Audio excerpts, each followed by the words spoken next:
এটা বলতে গেলে আসলে আমি নিজেকে ধরে রাখতে পারি না। ইসলামের ইতিহাসের সবচাইতে মর্মান্তিক যুদ্ধ হচ্ছে মুতা, সবচেয়ে মর্মান্তিক। বদর, উহুদ, খন্দক, খায়বার যত যুদ্ধ আছে এগুলো যুদ্ধ অনেক বড় মাপের। মুতার যুদ্ধের প্রেক্ষাপট এবং সিচুয়েশনটা সম্পূর্ণ ডিফারেন্ট। এখানে আপনাদেরকে আমি 3 জন শ্রেষ্ঠ বীরের মহাকাব্য শোনাচ্ছি। কয়জন? 3 জন শ্রেষ্ঠ বীর পুরুষের মহাকাব্য। নবী সাল্লাল্লাহু আলাইহি ওয়াসাল্লাম একজন সাহাবীকে পাঠালেন, তার নাম হচ্ছে হারিস বিন উবাইদা। কি নাম বলেন? হারিস বিন উবাইদা, তুমি এই চিঠিটা নিয়ে যাও। এটা তো মদিনা রাষ্ট্র কায়েম হওয়ার পরের কথা, একদম নবম হিজরতের 8ম বছরের দিকের কথা আর কি। তখন ততদিন হুদাইবিয়ার সন্ধিও হয়ে গেছে এবং কাজা উমরা আদায় হয়ে গেছে এবং খায়বার যুদ্ধ জয় হয়ে গেছে। খায়বারের পরের কথা এটা, যে হারিস বিন উবাইদা তুমি এই চিঠিটা নিয়ে যাও, ওই রোমকদের কাছে যাও। তখন তো সুপার পাওয়ার 2টা, রোমানরা এবং পার্সিয়ানরা। তো এখনকার ওই যে এই কন্টিনেন্টের ন্যাটো আর ওই কন্টিনেন্টের চায়না রাশিয়ার মতো, যেতে পারতেছে। তো সে গেল ওখানে। সুরাহবিল আল গাসানি একজন শাসক ছিলেন ওইখানকার সিরিয়ার। তো সে ওই চিঠিটা দেখে বলতেছে যে আচ্ছা ঠিক আছে, বসো, দেখি কি করা যায়। চিঠিতে লিখে আছে ইসলাম কবুল করেন, আল্লাহ পাক শান্তি বর্ষণ করবেন, তাসলিম তাসলিম। যে নবী সাল্লাল্লাহু আলাইহি ওয়াসাল্লাম চিঠি আছে না একটা রাষ্ট্রপ্রধানদের কাছে, সে চিঠি উদ্ধত আচরণ। আমি এখানকার আমির, আমাকে ওই মক্কার মেষপালকরা চিঠি পাঠায়। কে চিঠি নিয়ে আসছে? যে হারিস বিন উবাইদা। আচ্ছা, ওকে বসাও।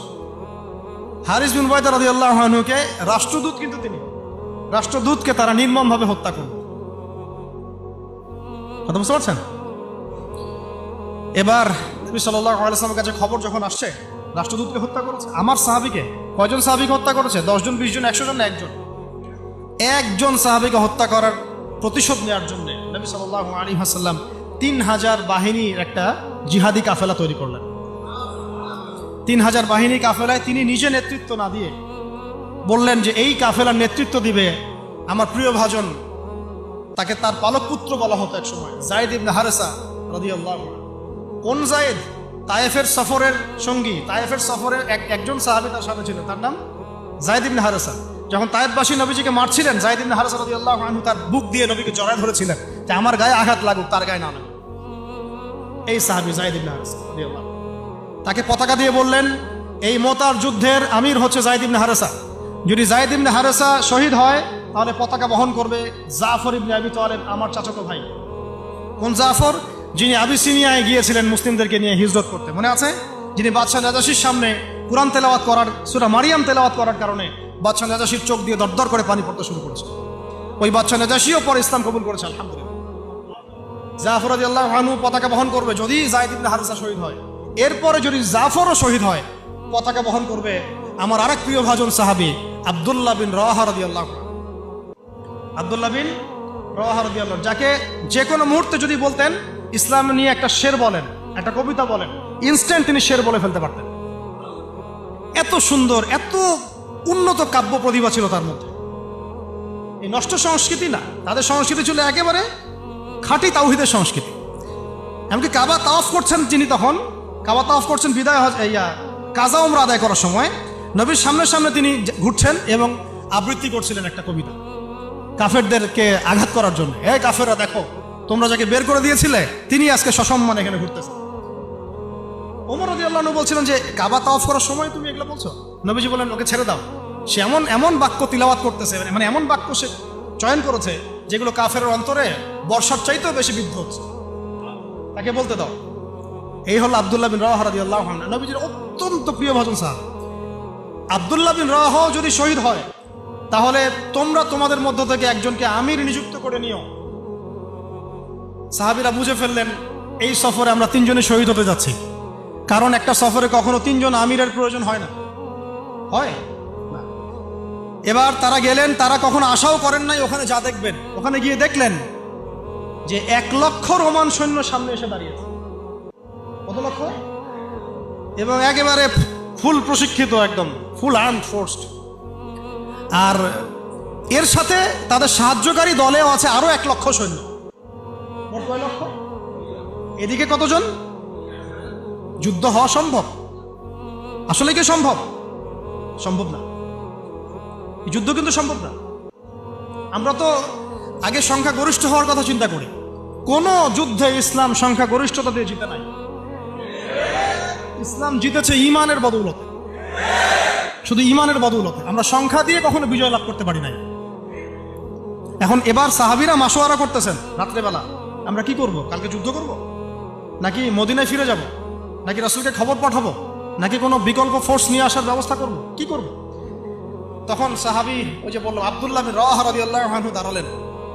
তরুণ সাহাবী, আপনাদেরকে বলছি, তরুণ সাহাবী দাঁড়িয়ে বলছেন যে, হে আমার ভাইয়েরা, আমরা এখানে কি জন্য এসেছি? হয় আমরা এই যুদ্ধ করব, শহীদ হব, না হলে আমরা গাজী হব। আর আপনারা যে বিষয়টাকে ভয় করছেন, আসলে কিন্তু আমরা সেটা পাওয়ার জন্যই এসেছি, তার নাম শাহাদাত। আপনারা যেটাকে ভয় করছেন যে আমরা এখানে গেলে মারা যাব, ওটার জন্যই তো আমরা এত দূরে এসেছি। আমরা গাজী হই অথবা শহীদই হই, আমাদের জন্য আজর আল্লাহর কাছে লেখা থাকে। তো তার এই মানে এমন ঈমানদীপ্ত ছিল ভাষণটা, আমি তো ওটা বলতে পারলাম না, আরবিতে তিনি বলেছেন।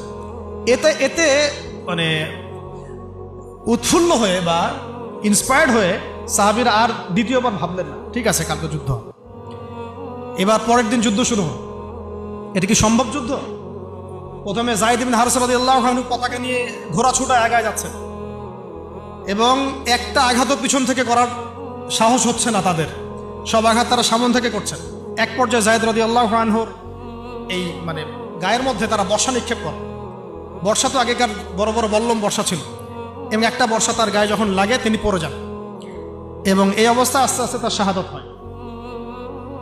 পতাকা পড়তে দেন নাই, পতাকা নিয়ে নিয়েছেন জাফর ইবনে আবি তালিব রাদিয়াল্লাহু আনহু হাতে, এবং জাফর রাদিয়াল্লাহু আনহু যুদ্ধ করতে থাকেন, এত বীর বিক্রমে যুদ্ধ করতে থাকেন যে এক পর্যায়ে তিনি তার নিজের কালো এবং লাল ডোরাকাটা ঘোড়া ছিল, সেই ঘোড়ার পা নিজেই কেটে ফেলেন, যে আমার যেন পালিয়ে যাওয়ার মন না উঠে পারে, তারা যেন আমার ঘোড়া ইউজ করতে না পারে। সাহাবীরা বলছেন তার শাহাদাতের পরে তার বডির মধ্যে আমরা এরকম 50টা থেকে 60টা এরকম আঘাতের দাগ দেখেছি। একটাও দেহের পিছনে ছিল না, সব সামনে ছিল। যুদ্ধ করতে করতে এক পর্যায়ে তার ডান হাতটা কেটে পড়ে যায়। এরপরে তিনি বাম হাতে পতাকা উঠায় নেন, কাফেররা বাম হাতটাও কেটে ফেলে। এরপরে তিনি বুকের সাথে পতাকাটাকে এইভাবে জড়িয়ে রাখেন, বুকের সাথে পতাকাটাকে এইভাবে জড়িয়ে রাখেন, পতাকা পড়তে দেন নাই। একজন রোমান সৈন্য তাকে আঘাত করে এবং তার দেহটা দ্বিখণ্ডিত হয়। এই খবর নবী সাল্লাল্লাহু আলাইহি ওয়াসাল্লাম ওই মদিনায় বসে বসেই পাচ্ছিলেন। তিনি বললেন, এই মাত্র যায়েদ শহীদ হলো, এই মাত্র জাফর শহীদ হলো। একটু তিনি কান্নার ভাব চলে আসলো। একটু পরে নবীজি হেসে দিলেন। সাহাবীরা বলছেন, আপনি হাসছেন কেন ইয়া রাসূলুল্লাহ? তিনি বলছেন যে জাফর এর ডান হাত প্রথমে কেটে গেছে, তারপর বাম হাত কেটে গেছে। আল্লাহ রাব্বুল আলামিন তাকে এই দুইটা কাটা হাতের বিনিময়ে জান্নাতে দুইটা বড় বড় পাখা দিয়েছে। এইটা দিয়ে তিনি জান্নাতে ঘুরে বেড়াচ্ছেন আর ফল খাচ্ছেন। তার নাম হয়ে গেল জাফর আত-তাইয়ার, জাফর আত-তাইয়ার, পাখাওয়ালা। এরপরে পতাকা হাতে নিলেন সেই আব্দুল্লাহ বিন রাওয়াহা রাদিয়াল্লাহু আনহু। তিনিও তো বীর বিক্রমে যুদ্ধ করতে লাগলেন। এক পর্যায়ে তিনি একটু কান্না করেছিলেন। সাহাবীরা বলছেন, আপনি কি ভয় কান্না করতেছেন? জি না, আমি ভয় কান্না করছি না, বরং কোরআনের একটা আয়াত আমার মাথায় আসছে বলে আমি কান্না করছি। সে আয়াতটা ছিল সূরা মারিয়ামের মধ্যে, ওয়াইম মিনকুম ইল্লা ওয়ারিদুহা কানা আলা রাব্বিকা হাতমান মাকদিয়া, একটা আয়াত আছে কোরআনে সূরা মারিয়াম। এটা হচ্ছে আপনার রবের একেবারে একটা চিরনির্ধারিত একটা বিষয়, যে তোমাদের সবাইকে, আবার বলছি, ওয়াইম মিনকুম ইল্লা ওয়ারিদুহা কানা আলা রাব্বিকা হাতমান মাকদিয়া, মানে তোমাদের সবাইকেই আবশ্যিকভাবে, ম্যান্ডেটরিভাবে এই জান্নাত জাহান্নামের উপর অবস্থিত এই পুলসিরাত পার হতেই হবে। এটা তোমার রবের একটা প্রাচীন একটা মানে স্টেটমেন্ট, এটা তোমাকে করতেই হবে, সবাইকে করতে হবে। এই আয়াতটা মনে হয় আমার কান্না আসতেছে। একজন তাকে একটা হাড্ডিওয়ালা গোশত এনে দিয়েছিল, তিনি সেই গোশতটা খাওয়ার জন্য চেষ্টা করছিলেন, তো পরে একটা কামড় দিয়ে ফেলে দিয়েছেন। তারপরে তিনি ছুটলেন যুদ্ধ করার জন্য, এবং ওই সময় একটা কবিতা আবৃত্তি করেছে, হে আমার মন, তোমার নফস হয়তো চাচ্ছে, তুমি হয়তো চাচ্ছ এখান থেকে পালিয়ে যাওয়ার জন্য, জেনে রাখো সামনে তুমি যা দেখছো এর পিছনেই আছে জান্নাত। শেষমেশ কি জীবন দেখেন, কি ব্যক্তিত্ব, কি ক্যারেক্টার, কেমন গায়রত, কেমন ইজ্জত, কেমন সম্মান, কি জীবন। এরপরে তিনিও শহীদ হলেন, পতাকা হাতে তুলে নিলেন আল্লাহর বীর খালেদ বিন ওয়ালিদ রাদিয়াল্লাহু, তাকে পতাকা দেওয়া হল। তিনি কিন্তু নতুন মুসলিম হয়েছেন। উহুদের যুদ্ধের যে ক্রাইসিস, এটা কিন্তু তার হাতে। কাজা ওমরা আদায় করতে গিয়ে নবীজি চিঠি লিখে দিয়েছেন, ছোট্ট করে একজনের দ্বারা লিখিয়েছেন যে খালিদকে চিঠিটা পৌঁছে দিও। ওখানে লেখা আছে, খালিদ তুমি যদি কাফেরদের পক্ষ অবলম্বন না করে মুসলিমদের পক্ষ নিতা কতই না ভালো। ঠিক আছে, একটা লেখা, একটা চিঠি খালিদ রাদিয়াল্লাহু আনহু একবারে কলিজাটা কাঁপায় ফেলছে। তিনি মক্কা থেকে মদিনায় গিয়ে নিজে ইসলাম কবুল করে আসছেন এবং নবী সাল্লাল্লাহু আলাইহি ওয়াসাল্লাম তাকে কিন্তু আন্ডারস্টিমেট করেন নাই। তার হাতে উল্টা তরোয়াল উঠাই দিয়ে বলছেন যে আজকে থেকে এই তরোয়াল তোমার এবং তোমার নাম হচ্ছে সাইফুল্লাহ, তুমি আল্লাহর তরবারি। এরপর থেকে তিনি প্রায় 80-90টা যুদ্ধ করেছেন, সবগুলোতে জয়লাভ করেছেন। ওই খালিদ রাদিয়াল্লাহু আনহু পতাকা তুলে নেন মোতার যুদ্ধে। তারপরে সিরাতের মধ্যে আসছে, তিনি বলছেন নিজের ভাষায় যে ওই দিন আমার হাতে 9টা তরোয়াল ভেঙে গেছে। যুদ্ধ করতে করতে করতে করতে ওই দিন আমার হাতে 9টা তরোয়াল ভেঙে গেছে। তিনি ছিলেন যুদ্ধ কৌশল অত্যন্ত পারদর্শী, হুটে হাটে কোনো কাজ করতেন, অনেক পারদর্শী। তিনি ডানের সৈন্যকে বামে নিয়ে আসছেন, বামেরটাকে ডানে নিয়ে গেছেন, সামনেটাকে পিছনে নিয়ে আসছেন, পিছনেটাকে সামনে নিয়েছেন। বর্ষা যারা ছিল তাদেরকে পিছনে নিয়ে আসছেন, তীরন্দাজদেরকে সামনে দিয়েছেন। মানে ওদেরকে ভেবাচাকা খাওয়াই দিয়েছেন যে ওরা মনে করতেছে এরা মনে হয় অনেক, হ্যাঁ এরা মনে হয় আরো বিকল্প ফোর্স নিয়ে আসছে মনে হয়। তো ওরা আস্তে আস্তে পিছনের দিকে যাওয়া শুরু করতেছে, আর এদিকে মুসলিমরা একটু একটু করে সেফ জোনে আসার চেষ্টা করতেছে পিছন দিকে।